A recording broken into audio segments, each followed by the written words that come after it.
10th class. I am teaching second lesson. Name is on violence. इनको हमने जो है पॉइंट्स में डाल दिया है लेसन्स को, और आपके जो क्वेश्चंस है इसी से जो है सेलेक्ट हो जाएंगे। फर्स्ट पॉइंट बनता है the characteristics of physical violence. इसमें क्या है, कैरेक्टरिस्टिक ऑफ फिजिकल वायलेंस कौन से हैं वो इसमें बताया गया है। Characteristic of physical violence are to kill and hurt other people, यानी दूसरे लोगों को मारना, दूसरे लोगों को हर्ट पहुंचाना, ये सब जो है किस तरह का होता है, कैरेक्टरिस्टिक्स आता है वायलेंस में। वो भी किस तरह से, कॉन्शियसली, डेलिबरेटली, यानी कि जो है हम सचेत होकर के, और जब किसी को हर्ट करते हैं, चोट पहुंचाते हैं, नुकसान पहुंचाते हैं, तो वो वायलेंस है।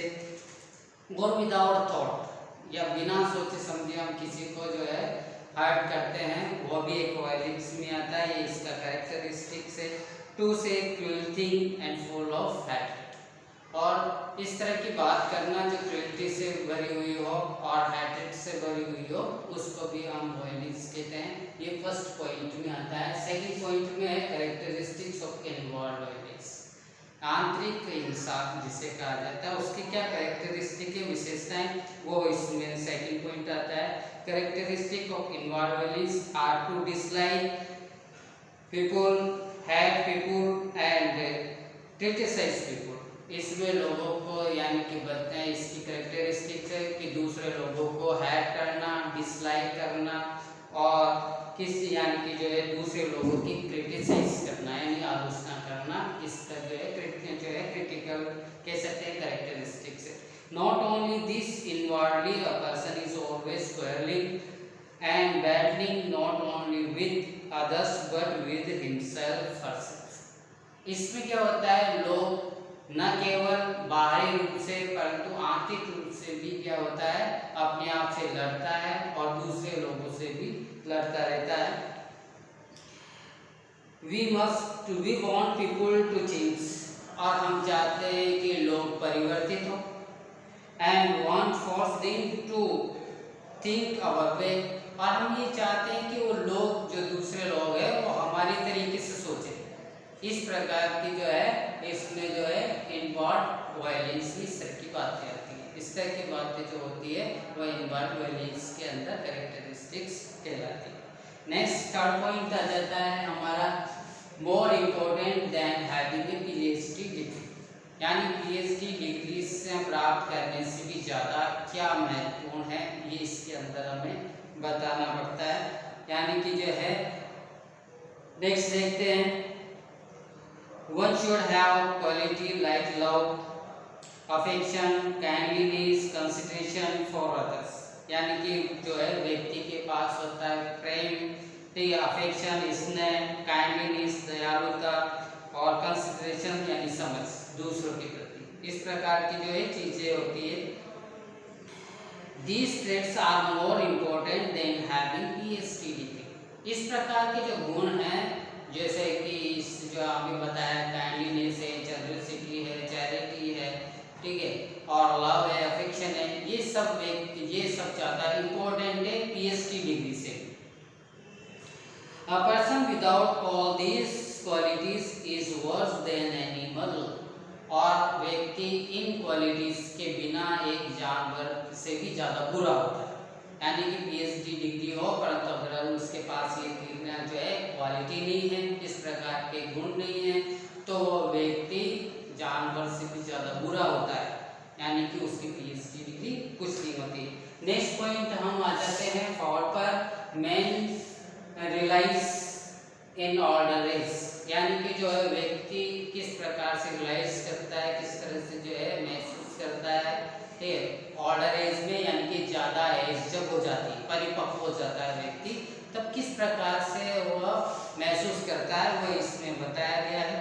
तो नेक्स्ट अपन देखते हैं, in order as a man realise how inwardly he goes through, है कि जब वो बड़ा हो जाता है, परिपक्व हो जाता है, तो वो महसूस करने लगता है कि किस प्रकार से वो नर्क से गुजर रहा है, ठीक, गोज थ्रू डेथ मिजरी, किस प्रकार से वो जो है दुख से गुजर रहा है। This is because he is constant battle with himself himself, with his wife, with his children and with his neighbor and with his God.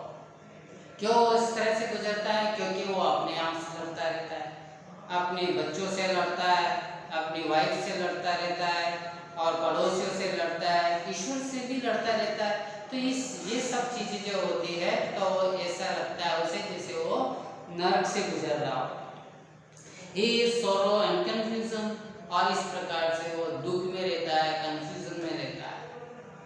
Next point आता है human life become full of Joy, यानी कि इस point में हमें ये बताते किस प्रकार से व्यक्ति की जो लाइफ है वो आनंद से भर जाती है, वो देखते हैं। When one is free, live happily, joyously, without any antagonism, without any hate, यानी जब व्यक्ति खुशी से रहता है, प्रेम से जीता है और इस यानी कि बिना किसी एंटागोनिज्म यानी प्रतिरोध के जीता है, किसी के प्रति विरोध नहीं करता है, ठीक है, इस प्रकार की लाइफ जीता है, ठीक है, विदाउट हैट, बिना किसी घृणा के जीता है, तो उसका जीवन बहुत अच्छा आनंद से भरा हुआ होता है। At this time life becomes something quite different, और इस तरह से अगर वो जीता है तो उसका जीवन बिल्कुल अलग हो जाता है। And it has meaning, और इस जीवन का फिर अर्थ बन जाता है। And become full of joy and clarity, और फिर वो उसका जो जीवन है वो आनंद से भरा और स्पष्टता से भरा होता है। लास्ट पॉइंट है एजुकेशन कंट्रीब्यूशन, यानी कि शिक्षा का क्या योगदान, शिक्षा जो है किस तरह का योगदान करती है व्यक्ति को बनाने में यानी जीवन जीने में, ये हम इसके अंदर देखते हैं। और इस यानी कि वायलेंस से दूर रहने में किस तरह से हमें शिक्षा जो है कंट्रीब्यूशन करती है। Violence is inherent in man, एक हिंसा जो होती है वो व्यक्ति के अंदर ही होती है, ठीक है।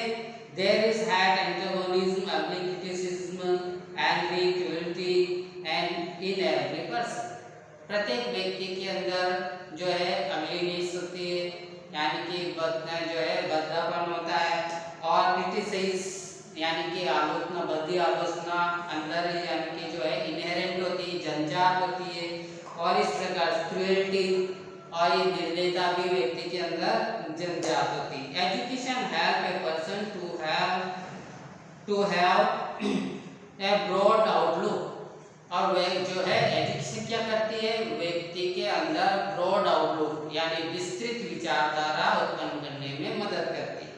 And to go beyond all these negative traits, और जो नकारात्मक विचार है, नकारात्मक गुण है, इनसे दूर रहने में हमारी मदद करती है।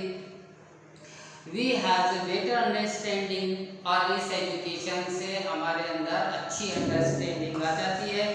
But education not only help in passing education और गेटिंग जॉब, केवल एजुकेशन केवल एग्जामिनेशन पास करने में और जॉब प्राप्त करने में ही हेल्प नहीं करती, but through the education one can become really beautiful, healthy, Sen, जो है रेशनल ह्यूमन बीइंग। एजुकेशन से व्यक्ति एक ब्यूटीफुल बन जाता है, स्वस्थ बन जाता है, विवेकी बन जाता है, और जो है रेशनल ह्यूमन बीइंग बन जाता है, तार्किक जो है मानव व्यक्ति बन जाता है। If a person is educated he can overpower violence, यदि व्यक्ति एजुकेटेड है तो वायलेंस पर विजय प्राप्त कर सकता है। इस तरह से हमने देखा कि ये 6 पॉइंट हमारे कंप्लीट होते हैं, और इसमें जो एजुकेशन से जो है कुछ क्वेश्चंस आते हैं इंपॉर्टेंट, वो भी सॉल्व हो जाते हैं। नेक्स्ट जो है नेक्स्ट पार्ट में पढ़ते हैं।